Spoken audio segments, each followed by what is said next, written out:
So what is going on, Navigation Nation? Welcome back to another Q&A session, and welcome to a fresh-faced PokéNav. Yeah, that's right. The beard had to go. It's a new time. Spring's almost here.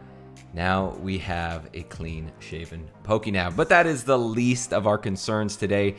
Want to get to those questions. I know you guys have a lot of questions, things going on in the community, things to look forward to. And as always, I'm going to do my best to answer those questions for you guys. Also, the scene behind me, yeah, it's looking a little bit bare. Basically, right now, I'm rearranging things, arranging products, things like that. I'm actually going to be cultivating this studio. I've got a lot of really cool knickknacks that are going to be coming in, and going to be really making this studio nice and making the backdrop really nice. I think you guys are going to really like the end product. I'll give you just a nice a little heads up. It's going to have kind of like a nautical theme to it. It'll definitely go with the navigation, the PokéNav theme. I think you guys are really going to like that, and probably going to be starting on that this next week. So this upcoming week should be getting rolling with a lot of development on the studio. So I'm really looking forward to that. Other than that, guys, how is everybody doing tonight? It's good to have all of you here. Jaden Lee, Larazzo, Obese Venusaur, Chance the Rapper. What is going on, everybody? Good to have you guys here once again. And let's see. Announcements. Any announcements for tonight? Not really. The only thing, I guess, the announcement is I shaved my beard. But other than that, you know, we are doing the Q&A a day early, as you guys are well aware by now. I've really been focusing this week on trying to get the website up and running, or at least getting it to a point to where by the end of the month we can have it up and running. So that's really my focus right now, is on the website. So for this week, we won't be having a podcast either, but next week I've got some awesome videos that are going to drop for you guys, some really awesome guests that I know you're going to love. But for this week, it's a little slow with content, just because I've been trying to put more effort towards the website so that I can have that live and up and running by the end of the month. And ultimately, that means for you guys, that means you can sign up for consultation sessions. That means that we can start the box breaks. So a lot of cool things, plus products. There's going to be products on there, you know, sealed products, graded cards, all that good stuff. So that'll all be available on the website. There'll also be blogs on there. So yeah, I'm kind of giving a lot away already, but yeah, it's exciting, but that's where I'm putting a lot of my attention right now. But next week, looking forward to that. On Tuesday, I'm going to be starting a new series, or a monthly series, that I'm really looking forward to. So you guys be on the lookout for that video. I've got some awesome guests scheduled for that. I think you guys will really appreciate the conversations that will come out of that. And then also for the podcast next week, I've got none other than my fellow Arizonan, my fellow Valley of the Sun brethren. I've got Z from Z&G Emporium up on deck for the podcast next week. So a lot of cool stuff to come, guys. Should be a lot of fun. But as I said, this week it's going to be a little bit slow for content. But that doesn't mean that we can't get into some good Q&A here tonight. So let's go ahead and do that. Let me go ahead and welcome everybody else that's joining in here. We've got Signor, we got Gilbert, Brooklyn Jeff, Hollow Bleed, CJ Do Work, Chosen One, Yusuf. Let's see, we got, of course, Lindsay Bride, the wonderful, the lovely, and Beardmander, Pokédin. Yeah, man, the beard is gone. Shave the head at 10K. I don't know about that. I don't know. We'll see. I do have some good things planned for you guys though when we hit 10,000 subscribers. And in fact, there's something in this room, multiple things in this room that you guys can see that will actually be up for giveaway at that 10,000 subscriber celebration. So you guys can definitely look forward to that. Also have other members of the community that will be getting in on that 10,000 subscriber giveaway. So really looking forward to that. And the sooner that we get there, the sooner we can do the giveaway. So share it with your friends. Let's get us to 10,000. All right, guys, I think that is it for the announcements and everything that's going on. So without further ado, if you guys are ready, let's go ahead and jump into questions. Why did I shave? So I typically like to grow out my beard. I'm not a year-round beard person. I usually grow out my beard from like around the first day of fall to around the first day of spring. And I know we're still about a month off from spring. But unlike the rest of the country that is basically freezing over right now, here in Arizona, it's actually really nice, especially here in the Phoenix area. We're sitting at about, our highs are at about 70 degrees every day. So it's, and it just gets warmer and it warms up pretty quickly. So it's about the time of year that I like to go clean shaven, probably get the 5 o'clock shadow going on, so that I don't look like, that I'm 18 again. My wife doesn't really appreciate that. But so we'll probably get that going back on. But yeah, that's kind of what I do. It's kind of my yearly ritual. All Sports sports cards. How's it going, my man? Good to have you here. EX Deoxys sealed box 10,000 giveaway. Maybe that'll be like a 100,000 subscriber giveaway. Maybe then we'll see. But no, I can't promise that for 10,000 subscribers, but maybe later on. All right, Yusuf, do you expect a dip in the Pokemon market in 2022? So really, really good question, my friend. I was talking with, I believe it was our good friend Jules the other day. He and I, even though we're not doing the podcast anymore, we still chat all the time. And we were having this conversation the other day. And I have to say, guys, I think that if we are going to see a dip, this is just my prediction. I think that it will be in 2022. And here's the reason why.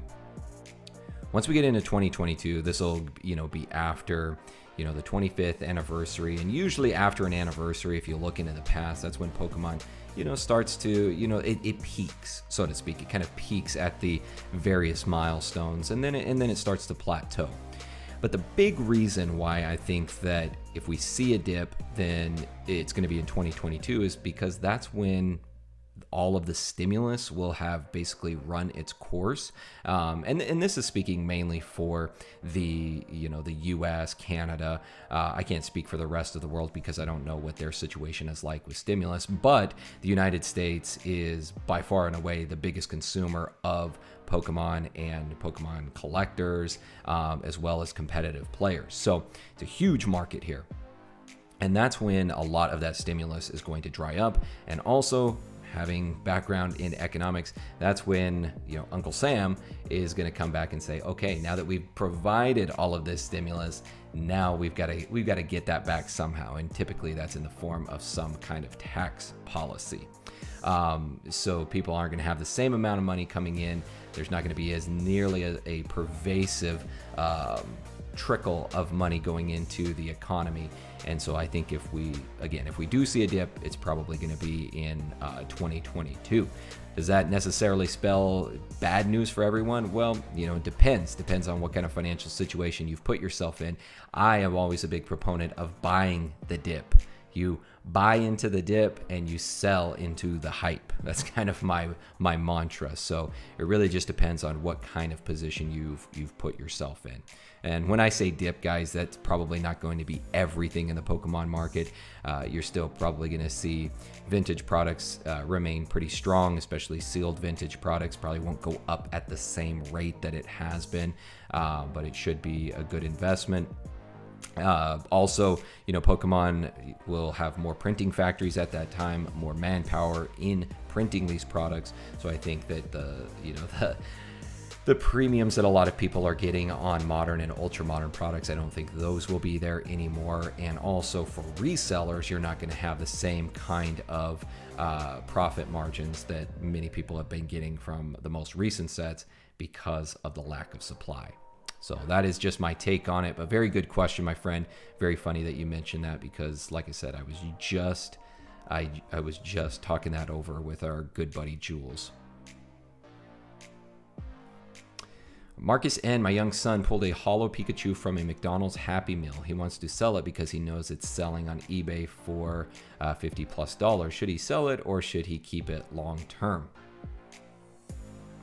Well, first of all, kudos to your son for being observant of what the current market values are. That's pretty impressive.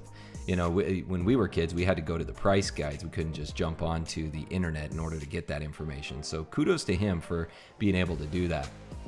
But you know, it really depends. I mean, over the long term, is that, you know, particular card going to have more value than what it has now? More than likely. You know, if you hold it for 5 years, more than likely it's going to get over that $50 threshold, especially if you got it graded. You know, it's then going to have even more value. So, you know, and it might be something nice, you know, something that he can keep as part of his collection. And after 5 years, if he still feels like he wants to sell it at that point, or, you know, maybe he's had some time to think about it and wants to actually keep it for his collection, that'll give you the time to think it over, rather than just acting on, you know, the hype that is going on right now with those particular products. All right, let's see here. Do you think the non-rarity Charizard will pass the first edition English Charizard? That's a good question. It's, you know, Charizards are so tough. They're so tough to say, especially when you're starting to get into these other, you know, different types of Charizards, because a lot of the time it boils down to popularity versus actual rarity. And in this case, it may just depend on, you know, how many people are actually wanting to get that the non-rarity Charizard versus the first edition English. So we'll see. I'm not really too sure. I wouldn't think so. I think that the first edition will, in my opinion, that is like a hallmark of, because you know, you can have a better idea of the supply, in my opinion, versus something like that, which is like an error card, which, you know, we really don't know how much of that is really out there. Ryo, do you think Logan Paul's box break will affect Pokemon market outside of the U.S.? Yeah, and the reason being, guys, like I was saying, the U.S. market is the largest market by far.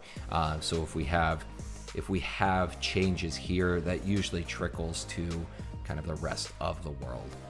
And that may sound very ethnocentric of me, but that's typically what happens. And also, I mean, his reach is far and wide. It's not just in the US. I mean, he's got subscribers and followers from all over the world. So, you know, that being said, I think that it will affect pretty much all markets, including the US, especially the US.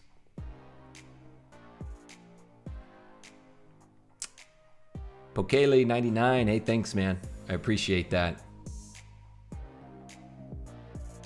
What's the worst deal you ever made and the deal you regret not picking up?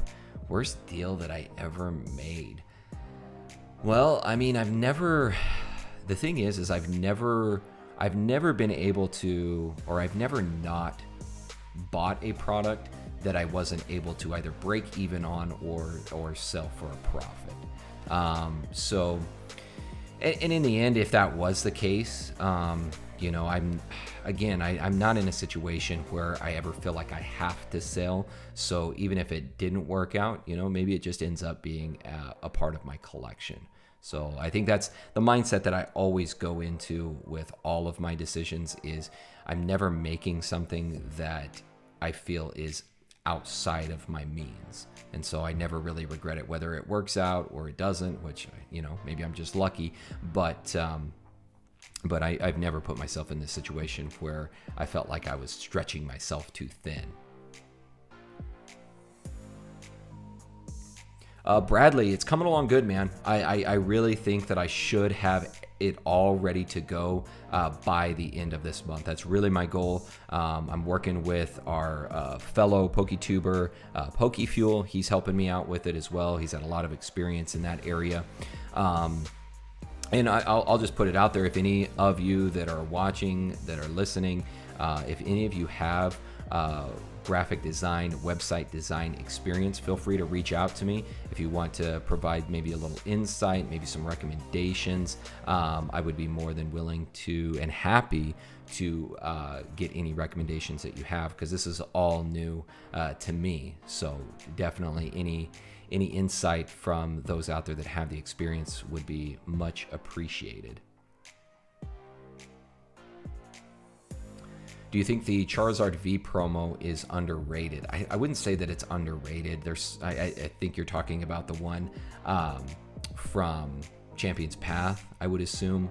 I don't think that one's underrated. I've seen so many of those out there and so many getting graded. It's pretty crazy. So when those all start to hit the market, there's PSA pop reports on that are going to be absolutely astronomical.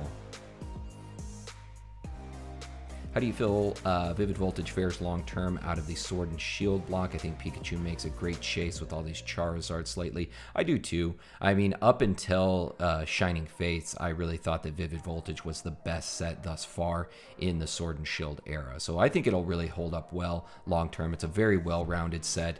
If you guys watch my investment review on that particular, on Vivid Voltage, I gave it an A- rating, so it's still very, very good set, and a lot of good chase cards, very well rounded. I think it'll definitely stand the test of time very well. New Age, is it realistic to flip cards that are modern by grading them with PSA? I mean, it's going to be a long-term flip. You're going to have to wait a while in order to flip those cards. But again, I think that even if you are, going with PSA, I mean, that's what I'm doing. I just sent in a big submission to Graded Gem, and I'm okay with that. I'm okay with waiting 8 months or however long it takes to get those back, because, I'm confident that, a lot of the cards that I sent in there, those are just tried and true cards. These are all Wizards of the Coast. If you guys watch my video on that submission, you'll see there. These are all Wizards of the Coast era cards. Always very popular, always people looking for them on the open market. So I think it really depends. If it's more modern, ultra modern cards, they'll probably fall in value from now until when you get them back, for some, or not just for some, for probably many. But at the same time, that doesn't mean that even if they do fall in value to what they are now, doesn't mean that you still can't make a decent profit on it. So yeah, it really just depends on your strategy. But if you're looking to try to flip things, quickly and soon, then I would recommend going with CGC. That'll be your best bet in trying to get those back sooner rather than later.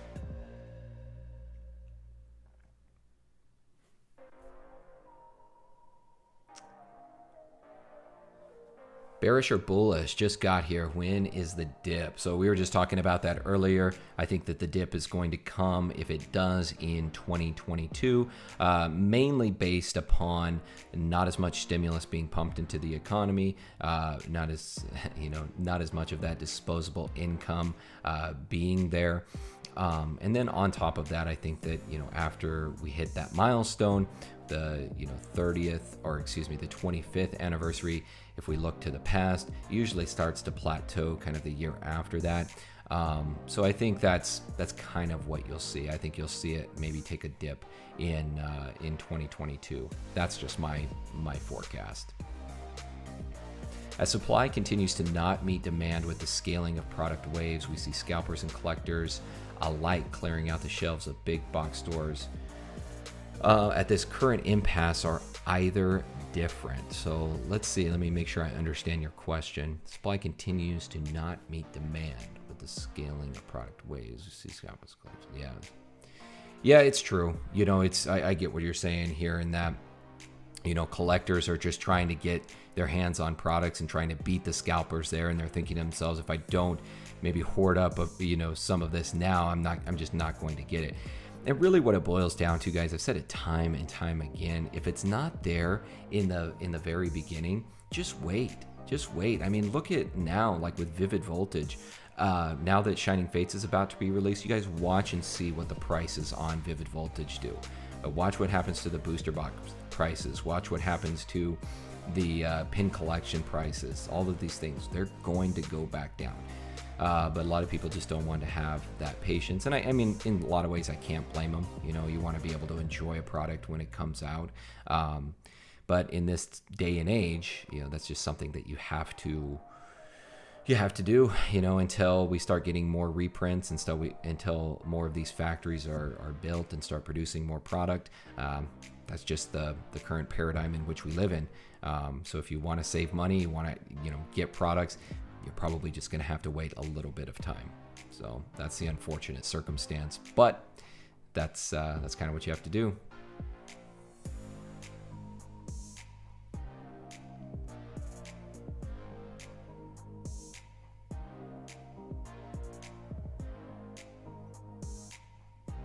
Do you think the Charizard Premium File 2 will take off? I really do. And in fact, I was talking with a guy today, and he just picked up all three. So Premium File 1, 2, and 3. And I think of all of those, the Premium File 2 will probably be the one that takes off, you know, just for the sheer fact that it has the Charizard in there. Beautiful Charizard too.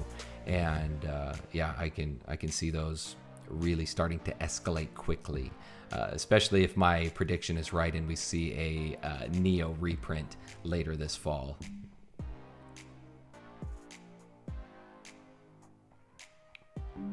Obese Venusaur, I have met people on Instagram who are really against collecting Japanese Pokemon cards.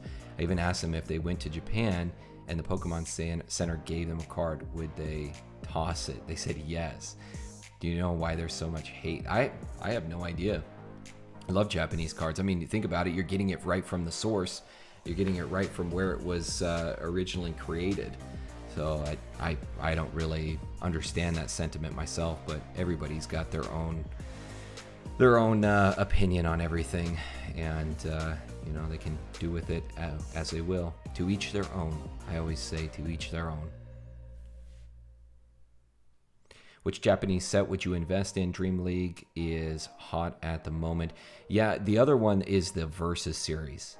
You don't hear hardly anybody talk about the Versus series, and that is fantastic. I became aware of that set about a year and a half ago, of the various sets of the Versus series.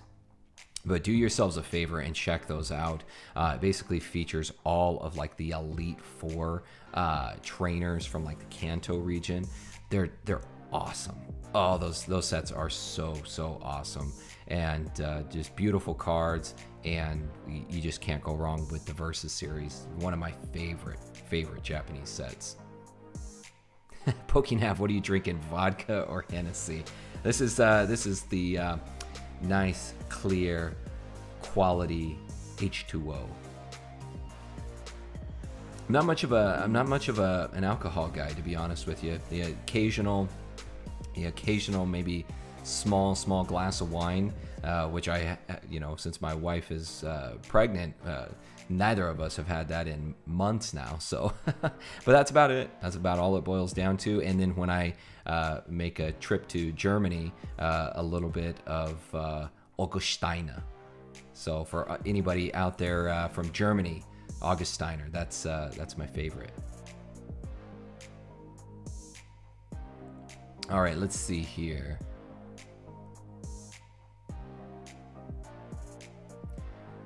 Inmao says, should I finish my Evo collection now, or do you think prices will ever drop? Thanks and greetings from Spain. Hey, thanks for being here, man.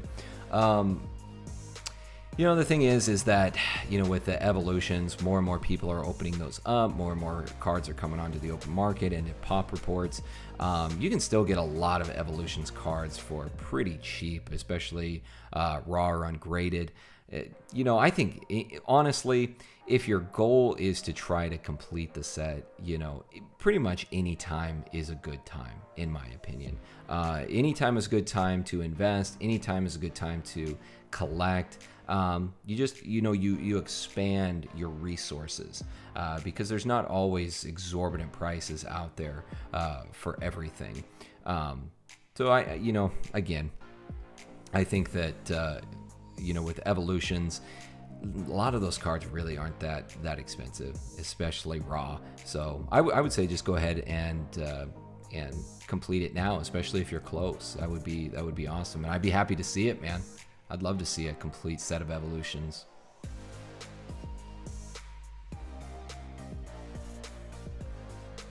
Would you trade your entire collection for a first edition base set Charizard?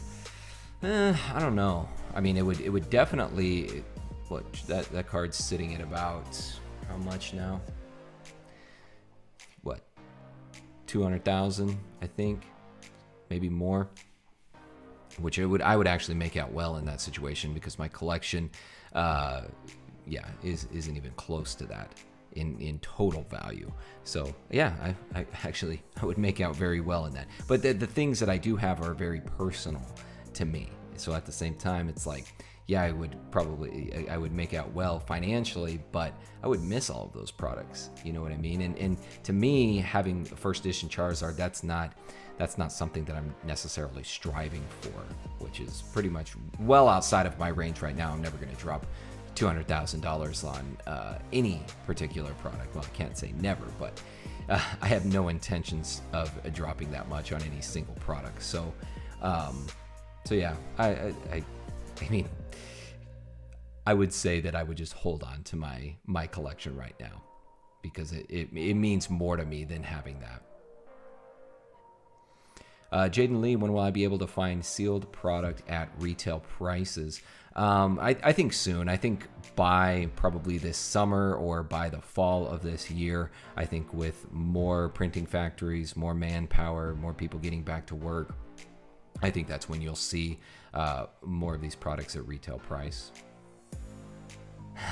Logan Paul is moving to Puerto Rico to avoid all the taxes in Cali of his box breaks and capital gains. Really smart. Yeah, Puerto Rico, I believe the U.S. Virgin Islands, Guam, no federal taxes, no federal tax down there. So really cool. A lot of people move down to Puerto Rico when they retire as well, so they don't get taxed on their retirement accounts. So you're seeing a large push towards that. Charizard V promo from Champion's Path is underrated. I think I answered this one already. I don't think that it's underrated. I think there's so many of those out there, and I've seen a ton of them, and people submitting. I mean, think about it. You got in every single Elite Trainer box. There's a ton of them out there. And I mean, the prices are pretty nice right now on eBay, but wait until all of those cards come back graded. That you want to talk about a flood, an inundation into the market, it's going to be those Charizard V promos. So, I would say if you're going to sell those off, I would do it now. But I mean, if you want to keep it in your collection, it's still a cool card. I still like it. I think it's still got great artwork, but I just don't think that it would be, quote unquote underrated. What got me interested in investing seriously in Pokemon?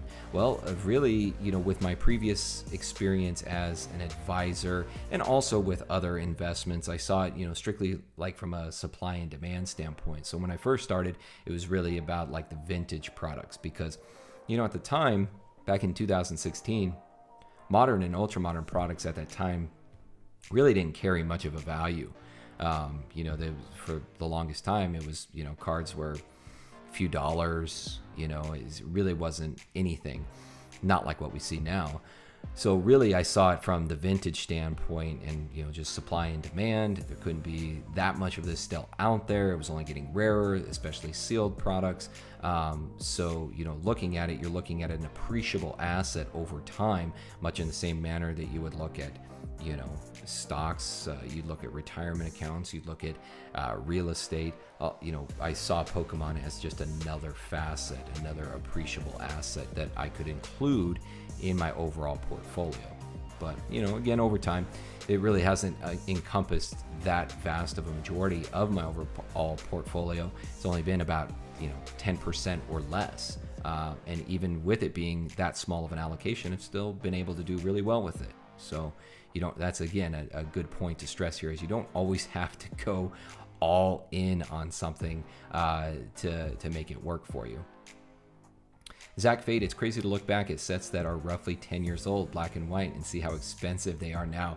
1 to 6K for varying boosters. History repeats itself, right? Yeah, that's what I'm saying. You know, guys, it's that same thing. Now, with black and white, the one thing to keep in mind there with black and white is that was still kind of during the slump of Pokemon, so there wasn't near as much product that was actually being produced back then.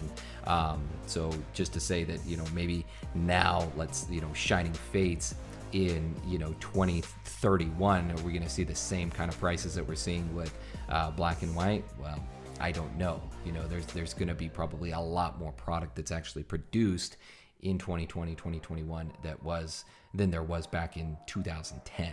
So we'll just have to see, you know, but again, long-term time horizon, you know, that's typically when you can start to see more of an appreciable value on products. So, you know, it's crazy. It's crazy. And we're going to I'm telling you guys right now, we're going to have some fun with black and white era here coming up very, very soon. So just a little hint. Probably not even a hint. I've kind of said it already before.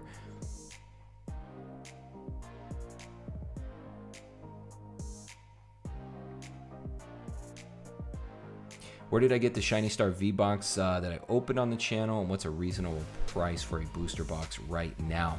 I actually got that from TCG Stadium. They are actually a sponsor of the channel, and let me see.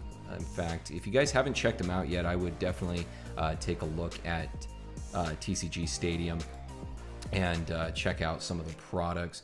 In fact, we'll go over to their website so that you guys can check them out. Switch over here. So yeah, this is TCG Stadium. Like I said, they are a sponsor of the channel, and they were kind enough to hook me up with some Shiny Star V booster boxes. So if you guys ever get a chance, feel free to go ahead and take a look at their website. Let's see what they got here. Let's see if they've got any more Shiny Star V. So you even got some vintage product in here as well, which is pretty cool. Maybe they don't. Let's see.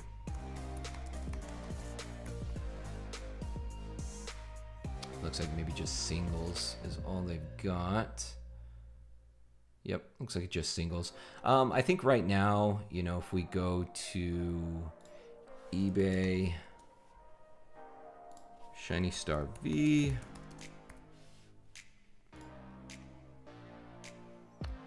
$139. Yeah, you know, that seems about right. I mean, obviously, you know, this would be more along the lines of what you're looking at here, what you would want to get, you know, something more along the lines of like that $100 price point. That's more of what I would be looking at. But, you know, on average, you're probably going to get it, you know, anywhere from like $120 to $140 is pretty standard.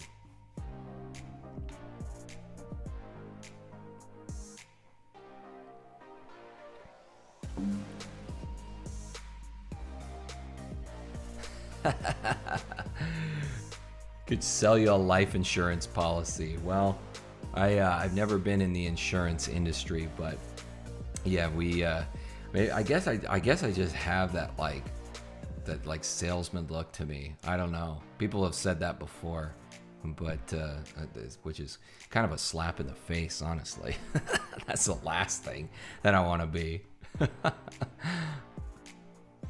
Are Japanese booster boxes worth investing? Definitely. One I would look out for, guys, is CP6, Japanese equivalent of Evolutions. You've got first edition cards in there. First edition Charizards, okay? First edition Charizards going for less than $1,000 in CP6. So I would definitely take a look at one of those. That is the big heads up for the night for you guys. That's your homework. That's your homework for the night, CP6. All right, thoughts on holding on to Hidden Fates tins over time to sell? Is it one of the best modern sets? Good investment? I mean, yeah, Hidden Fates is great. It's a fantastic set. You know, I'm holding on to some tins myself for the long term. But also, I'm also opening some up and, seeing what I can pull out of there, because there's still a lot of cards in there that are selling really well right now. So it's always good to have just kind of that dichotomous approach, if you will, where you're keeping a certain amount sealed, and then you're opening some, selling them maybe in one, over the next year, 3 years, maybe selling off some sealed products over the next 3, 5, 7 years, and then just keeping some sealed for the long term. To me, that's a good approach. Do I invest in Pokemon toys or other memorabilia? Not really. I have considered getting more into the sealed video games. That's a route that I've thought about taking, is getting into sealed video games, because that market is really starting to pick up. The other one that I've thought about is like some of the videos, like some of the old, if I can find them, like sealed VHS tapes from like the anime. I think those would be really cool. I think a lot of people will, the same thing. We'll look at VHS tapes, with the same kind of nostalgia that we do with cards. Something from an older era that really has no purpose anymore, other than just the nostalgia of it. So that's something else I've considered. But the toys also thought about getting into, but I would rather focus my efforts now on the cards, and then slowly start to get into some of those other areas as I become a little more knowledgeable in those other realms. Will Shining Fates be one of those solid investments long term? I think so. I really think so. It has all of the hallmarks very similar to Hidden Fates, all of the things that you would really want in a set, and it really spells well for it over the long term, in my opinion. Very well rounded, lots of good chase cards. You're very hyped, all those different things. So I think long term, I think it'll be good.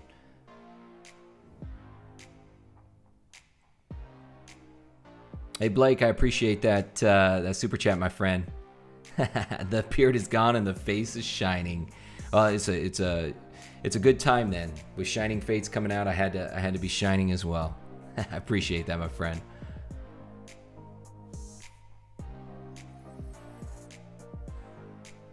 Let's see.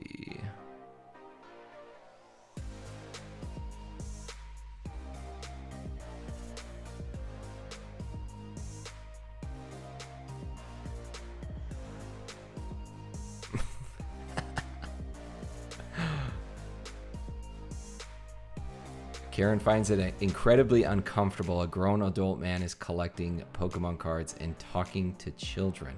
Well, Karen, if you take a look at my analytics, 99% of the people that watch my channel are between the ages of 25 to 35. So, hate to say it, Karen. Sorry. All right, let's see. What other valid questions do we have?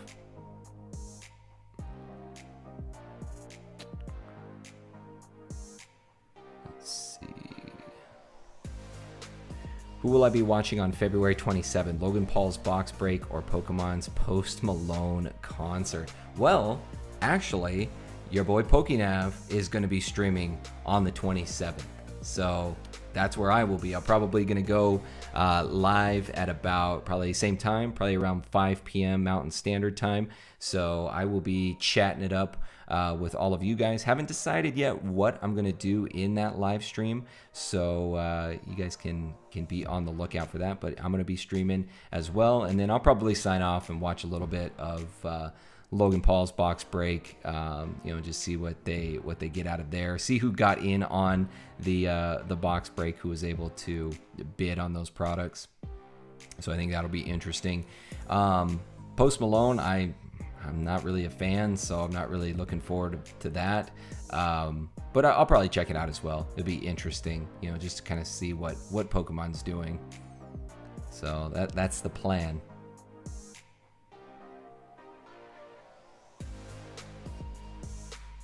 PokéNav, is there a good way to get Shining Fates products when you're in Japan? It looks like eBay is the only way, but the price is ridiculous. Yeah, it's so funny because we ask the same thing, over sets like Shiny Star V.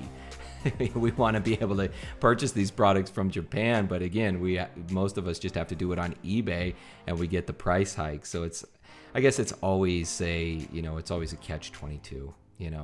There's always the grass is always greener on the other side. But yeah, I mean, with my website, I'll probably be more than likely will be getting my reseller's permit once again, and I will probably get like the newest set.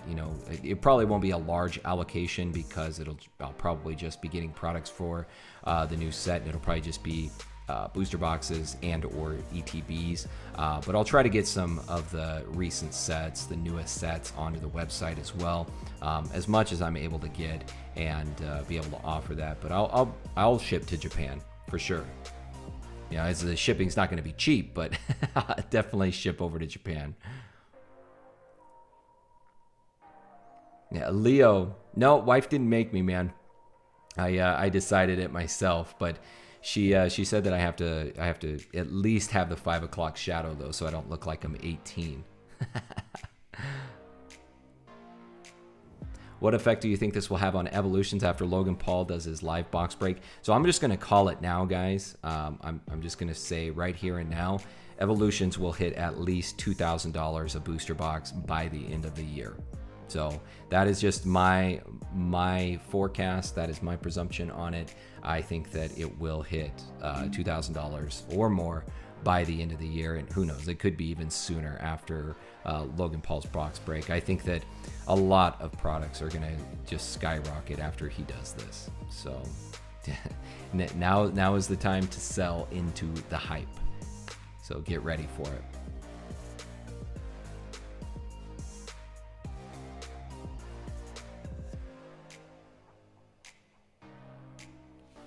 PokéNav, if you have a very rare card that you cannot find on the market, but the last listing sold was over 1,000, is it okay to list around that price scene? I don't feel right putting it so high.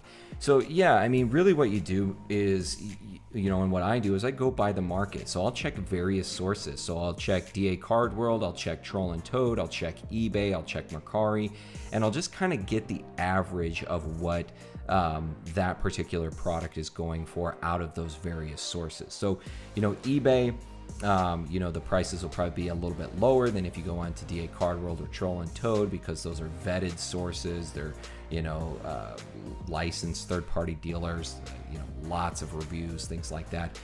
So I usually try to meet somewhere in the middle there between those whenever I'm determining, the price on products. So that's kind of what I go off of.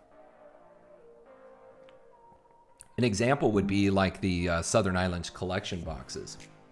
So, the prices that I'm selling those for are higher than what you see on eBay. But one is you've got a resource that you guys have obviously heard. You've heard me talk about this. You know that I'm knowledgeable in the hobby. That also the products that I'm selling, they also have that price tag on it, which you don't see that on many products. Still has the original Japanese yen price tag on it, which garners a premium. So, for me, having built up that reputation and that trust, that in and of itself will garner a little bit higher premium, along with the things like that price tag, which is something that somebody wants to see, especially when you're purchasing a sealed product. So again, I always try to meet in the middle there, but sometimes, prices will be a little bit higher, just like what you see with PokéRev. Prices for products going to be a little bit higher than what you see out on the open market because of the fact of, who he is, his notoriety, his knowledge, all of these different things, the trust that people have in him. There's something to be said about that. Thoughts on holding on to Hidden Fates tins or time to sell? Is it one of the best modern sets? Good investment. Yeah, I mean, there's still tins coming onto the market. We're still seeing those out in stores. I've seen them out in stores before. I've seen them in card shops. So they're still available. I think long term they'll be a good investment.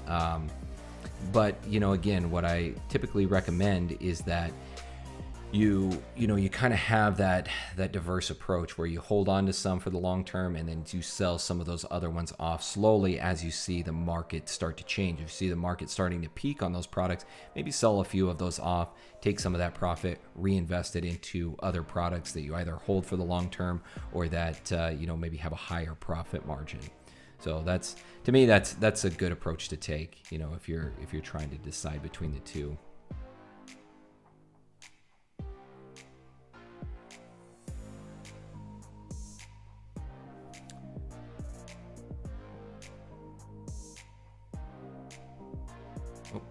Let's see here. Somebody had $1 million idea for me, and I lost it. Of course. Oh, here we go. Zach Fate, got $1 million idea for you. You can be a PFA, Pokemon Financial Advisor. It will require a Series 69 certification, and you can start your own Pokemon broker dealer. That's pretty funny. Yeah, it's So I've been brokering deals, actually being a broker for various deals. I'm currently in the process of one right now here with a gentleman here in the Phoenix area. So I've been doing, brokering deals for a while. And that's another thing that I would recommend to you guys is, if you've got knowledge in the hobby, you've been doing it for a while, maybe, offer your services as a broker. Somebody is, for a lot of people, especially with higher end products like what I've brokered, a lot of people just don't have knowledge in the hobby, and they have no idea what to sell it for, what the product even is. So they're willing to pay a commission to somebody that will, one, be able to do that for them, and more than likely get a higher sale price in the end by going through that broker. So that's something that I would recommend that you guys look into, especially if you're, just starting out, trying to build capital, things like that. That can be a great way to do it.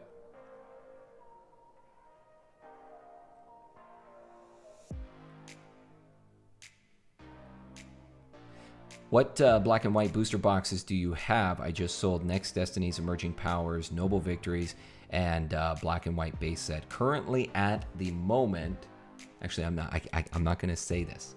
I'm not going to spill the beans on this one because you guys are going to be able to take advantage of whatever I have here very, very soon. So I want to keep that a secret.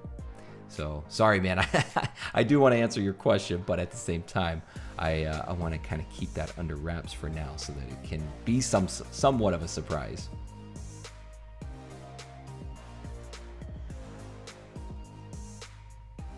What are my top 5 cards from Shining Fates? So I would say the Charizard's going to be up there. Definitely going to be number 1. Is it necessarily my favorite? No. But is it probably going to be the most valuable? Yes. So Charizard is going to be number 1. The second is probably going to be... This one's tough.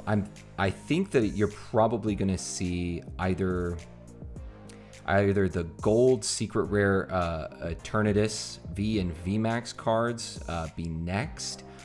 Or the amazing rares. I don't really know how those are going to shake out in overall price, but that's kind of what I'm thinking. I think that it'll probably be those two interchangeably, and then after that it'll be the full art trainers, probably Skyla, Piers, and Rose.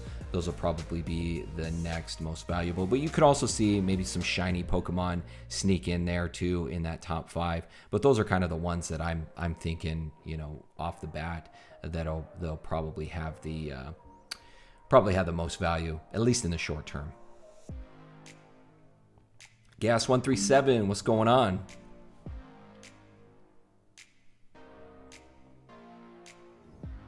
Pokemon has stated they're doing reprints. That means only the sets past few years, right? Not all the way to XY evolutions. I think that they're going to reprint basically over the last 2 years. And the reason that I say that is, if you guys listen to that conversation with OmniPoke, 2 years is the time frame that cards go out of rotation for the competitive play. So I think if they're trying to appeal to anybody, one, they do want to get it out there for collectors, but they also want those cards to be available for competitive players. So I think basically about 2 years prior to now is what they will reprint, in my opinion. They may not go back that far, because that would then get into hidden fates. They may reprint a little bit back in like 2019, but they'll probably focus the majority of their efforts on Sword and Shield era, and especially the newest products coming out. And that's my opinion on it.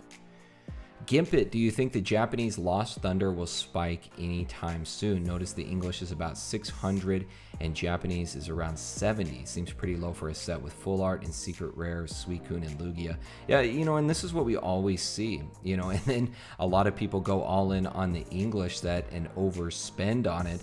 And there's the Japanese set just sleeping, in the background. And nobody pays any attention to it. So yeah, I think that the Japanese set will probably follow suit.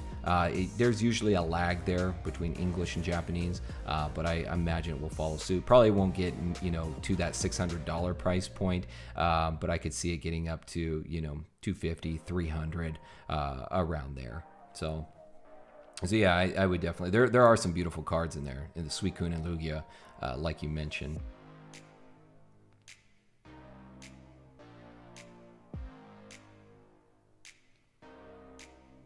Let's see. Would you say that vintage PSA 8s are worth anything, or do people only want 9s and 10s, anything in the 90s? No, I think that PSA 8s are fantastic as well. What I would recommend doing, if any of you have not watched it yet, in fact, I'm going to post it here for you guys, because I get the question pretty often about like what cards should I grade, and I'm going to go ahead and post this into the live chat, because I've got like a tier system that I've utilized where it basically breaks down, what cards should you actually have graded given that particular condition. So I want to go ahead and post that in here. Let me just go ahead and find it real quick, because I think it's really helpful. I did this video a while back, and I think that it's still very, very relevant to this day. So let me go ahead and copy and paste that. You guys can take a look at that one. So for anybody that kind of has similar questions like that, feel free to take a look. So there you go. But yeah, go ahead and take a look at that video. It breaks down, exactly how I determine if I should have a card graded, depending on the condition that I think it will receive, based upon what type of card it was, and when it was released, all of these different factors.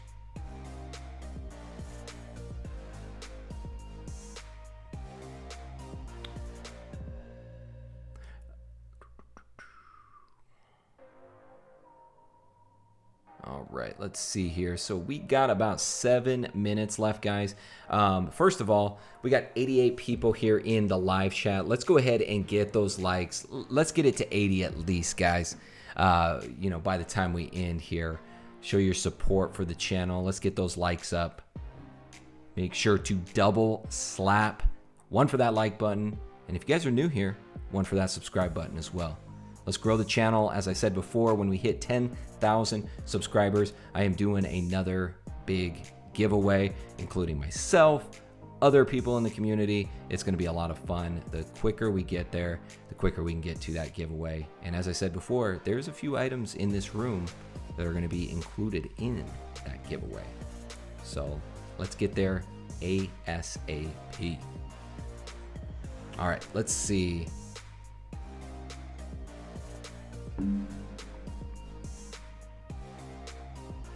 Hey, Jake from Pallettown, I appreciate the compliment, my friend. Oh yeah, sad that I'm doing it tonight. You got changed to second shift. Yeah, so I am headed out of town tomorrow, So that's why we're doing it tonight instead of tomorrow. But also, I'm really focusing my efforts this week on trying to get the website finished. I really want to get that done and have it ready to go by the end of the month. I'm also focusing on trying to get the studio, some things changed up in here. And so that's really my focus right now. So that's why the schedule's a little wonky this week.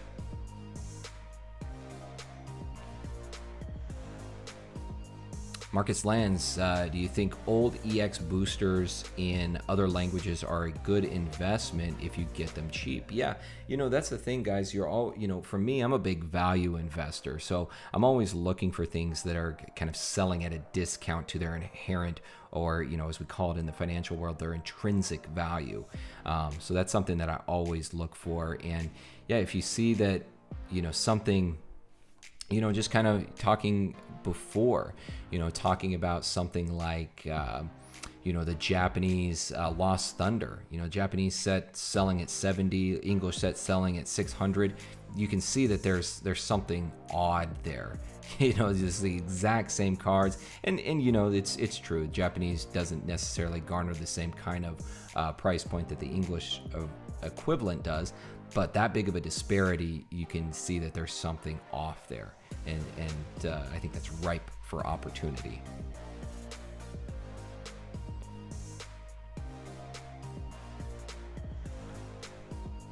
Objectify Pro, what is one thing you think would be cool to have a Pokemon version, i.e. Bear Walker skateboard?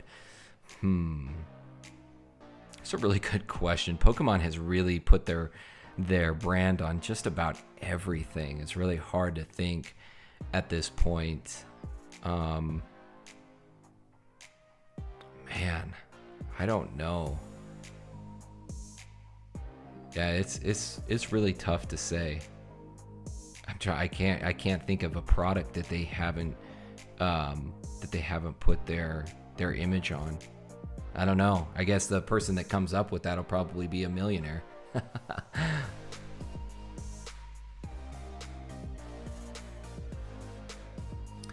Zach Fate, do you think that investing in XY series booster packs and booster boxes is a good play right now before prices continue to incline, as most are 5 to 7 years old and should start maturing very soon? I do. I really do. And you're starting to see that. You're starting to see all those XY series outside of Evolutions, outside of Flashfire, they're starting to increase in value. And it's just, to me, there may be people that disagree with me, which is fine, but typically that 4 to 5 year time horizon is when we start to see products climb in value. They're not being reprinted anymore. They're well out of rotation. A lot of them have been opened. And so that's when people start going back and wanting to get those products. And new people coming into the hobby want to get those products. On top of that, a lot of XY, we're released close to the 20th anniversary, which a lot of people are looking back on those previous milestones. And I think that's why you're seeing, one of the reasons why you're seeing Evolutions start to climb in price is because of that very reason.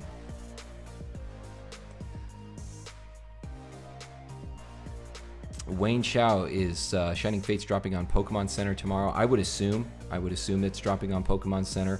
I hope that they have something in place to try to deter the bots to help everybody out, but I doubt it. I honestly doubt that you're going to be able to find anything on Pokemon Center, unfortunately. So we'll see. We'll see. Just keep your head up, guys. No matter what happens tomorrow, if you're not able to find it at your stores, if you're not able to find it on Pokemon Center, keep your head up. They will be there. They will be there. Just give it a little time, and those products will be there, and they'll be available. You just have to be patient. You just have to be patient. That's, again, like I said, that's the day and age in that we live. It's a weird time. It's an interesting paradigm, but it's just the fact of the matter, and we just have to make the best of it. So that's PokéNav giving you the dad speech. Obese Venusaur, thought of another question. Do you have any views on Pokemon raffles? A lot of that might be illegal depending on the district state they live in, even though it's COVID times. Yeah, I've never even paid attention to raffles, to be honest with you. You know, for me, like I said, when we start doing the box breaks on the channel, you guys will go onto the website, you'll purchase your packs from there. You pay the sales tax at the time. I pay the tax at that time. You know, that's how things should be done, in my opinion.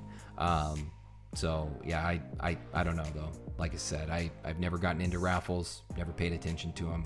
And I know there are certain legalities in, as you said, different states, different districts that restrict that, and people still do it. So it's kind of sketchy.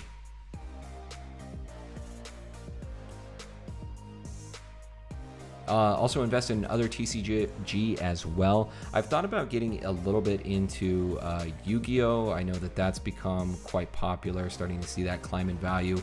Also have several cards, in fact, thick binders of cards from the Dragon Ball Z Score Entertainment series back in the early 2000s. But that's about it. That is about it outside of Pokemon. What do you think is a better sealed investment, ETBs or booster boxes? I think that if a set has a booster box, go with the booster box. If you can only get an ETB, like with Shining Fates or Hidden Fates, you know, subsets, then the ETBs are definitely your way to go. Joe T, 13 Flashfire Blister booster packs. How many, if any, should I open? Man, I don't know. I mean, again, it kind of depends on your goal, man. You know, if you've got 13, man, I mean, they're going for a good chunk of change right now.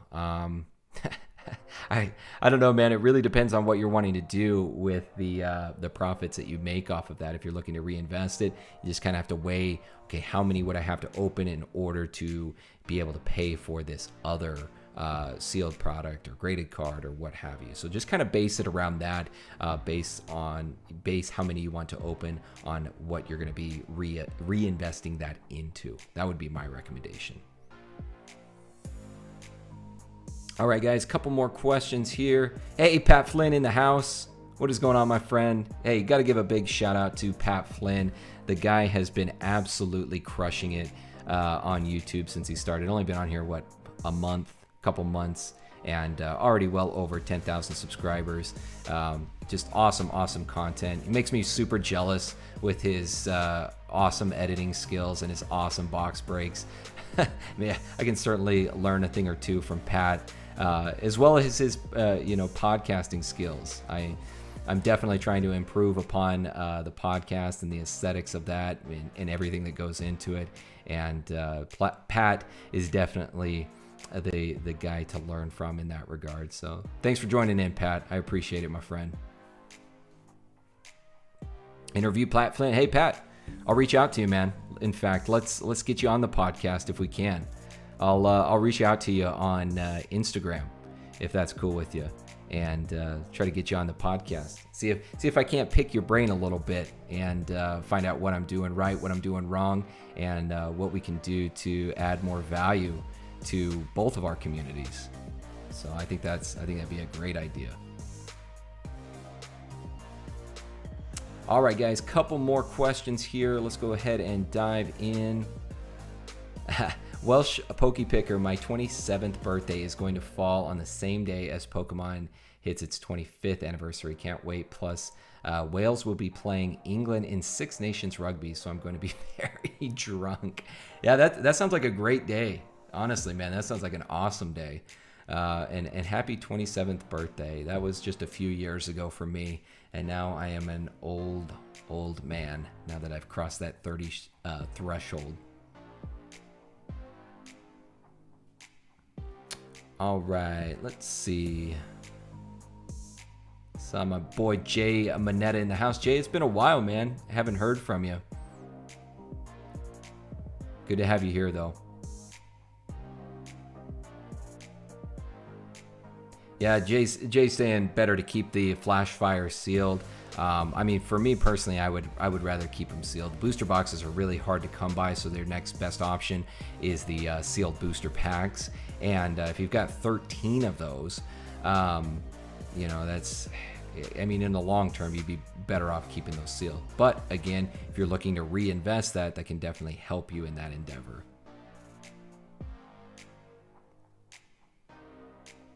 All right, one last question here, guys. Who is going to bring in the last question for the evening? First one to get it into the live chat, we'll get it answered here, and then we will wrap it up for this Q&A. And again, I appreciate you all for being here. Appreciate Pat for stopping by, and I will definitely reach out to Pat. We'll get him on the podcast here soon, and pick his brain, get all of that goodness that he's been providing on his channel, and get that out to the Nav Nation as well. Am I hitting the stores tomorrow? For sure.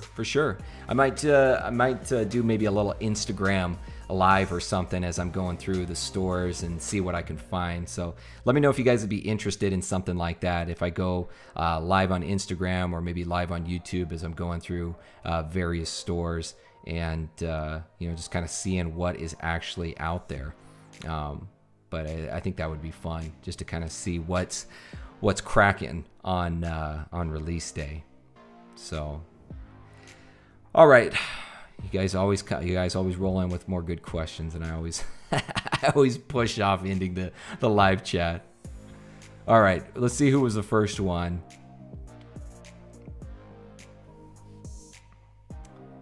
Will victory medals be something to look out for? That's yes. Definitely look out for the victory medal cards. Those are really hard to find, though. Really hard to find, both vintage and modern. They're tough. They're very tough to find. So I would say if you can, then that would definitely be an area to invest in my opinion. So, all right, let me try to get through the last couple of these. Thoughts on Targets and Walmart's getting hit with scalpers. The Target Buy Me stopped selling cards because of them. Yeah, it's going to be tough. Again, guys, it's going to be tough to try to find it at those big box stores. Try to support your local game shops if you can. Typically, if it's good card shop owner, they'll try to keep the prices at a reasonable level. So that's where I would check out. Is the market going to crash soon? People are screaming fire on YouTube. I don't think that we're ever going to see a quote-unquote crash, personally. I think we might see a dip. I think that's probably going to come next year, but that doesn't mean that you're going to see it in all products. If anything, you'll probably see it in modern and ultra-modern, a little bit of a dip. I think that vintage, especially vintage sealed, will probably still be just fine. But yeah, I just don't foresee a crash. The only way I see a crash is if Pokemon just goes under. That's the only way I really see a full-blown crash. So that's the thing you got to realize, guys. Pokemon is a very, very diverse market. It's got so many different types of products, from graded cards, from vintage to modern, sealed products, vintage to modern, and pretty much everything in between. So there may be some areas of the market that take a hit while other areas flourish. It's similar to what we see in the financial markets, where stocks are doing really well, bonds aren't doing that great. Bonds are doing really well, stocks aren't doing that great. The real estate market, people aren't buying houses, people are renting. Property managers like myself doing really well because people need places to rent because there's less supply of homes. Like, I can go on and on and on. This is just how markets operate. We've had crashes in all of those, but it was a lot of like nefarious activity and a lot of like outside influence, and honestly the government and regulation just not coming in and stopping that. That's where you see a crash. That's where you see crashes. But with the Pokemon market, I think it's too popular. There's too many people involved, and I think it will remain that way. So, all right, I think that is a good way to wrap this one up, guys. Again, thank you so much for being here in this live Q&A. Appreciate all of you guys. Again, we're going to ramp up the content again next week. Be looking out for Tuesday, a new series that I'm starting. That'll be a monthly series, and the first episode will drop on Tuesday. And then we will have Z from Z&G Emporium on the podcast next week on the Pokemon Masterclass. So that will be a lot of fun as well. I will also be going live on Pokemon Day, February 27th, probably around the same time, 5 p.m. Mountain Standard Time. So be looking out for that. Probably have something good planned for that, and whatever else I feel like doing throughout the week. But my main plan is to get that website done, get it done by the end of the month so that you guys can enjoy that, start getting product, and start getting into box breaks and consulting and all that good stuff that I've been talking about. So that is the plan for PokéNav. All right, guys, you have an awesome weekend. I will see you all next time. Thank you so much for your support. Other than that, my name is PokéNav. I'm here to help you navigate the world of Pokemon, one video at a time, and I will see you all in the next video.